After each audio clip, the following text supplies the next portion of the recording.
ఈరోజు ఇంట్లో గులాబ్ జామ్ చేశాను. చాలా బాగా వచ్చాయి. గులాబ్ జామ్ చేసేటప్పుడు చాలా మంది చిన్న చిన్న మిస్టేక్లు అనేటివి చేస్తూ ఉంటారు. ఆ చిన్న మిస్టేక్స్ ఏంటి అంటే గులాబ్ జామున్ ప్యాకెట్ ఇప్పిన తర్వాత ఇట్లా మొత్తం ఉండలుగా ఉంటది కదా, పిండిని మంచిగా ఇలా కలుపుకోవాలి. కలుపుకుంటే అప్పుడు మనకి మంచిగా పర్ఫెక్ట్ గులాబ్ జామున్ అనేది రెడీ అవుతుంది. నేను గులాబ్ జామున్ చేస్తున్నప్పుడల్లా నేను మ్యారేజ్ కాకముందు చేసిన గులాబ్ జామున్లే గుర్తొచ్చినాయి. అప్పుడు వంట అంటే ఏంటిదో తెలియని వయసులో గులాబ్ జామున్ చేశాను. అప్పుడు నేను ఎలా చేశానంటే గులాబ్ జామున్ పిండి ఇంత ఉంటది కదా, ఇంత మొత్తం పిండిని ఒక ప్యాకెట్ పిండి మొత్తం 6-7 గులాబ్ జామున్లే చేశాను.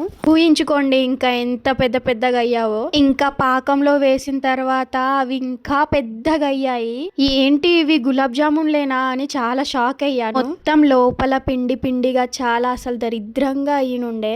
మనం మాక్సిమం గులాబ్ జామున్ ప్యాకెట్ లో ఒక 20 గులాబ్ జామున్లు అయినా చేస్తాం కదా. నేను ఆశీర్వాద్ గులాబ్ జామున్ ప్యాకెట్ లో 33 గులాబ్ జామున్లు అయితే చేశాను. మరి మీరు ఎన్ని చేస్తారో కింద కామెంట్ చేయండి ఒక గులాబ్ జామున్ ప్యాకెట్ లో. నేను అప్పుడు అలా చేశానేమో కానీ ఇప్పుడు మాత్రం పర్ఫెక్ట్ గా చేశాను.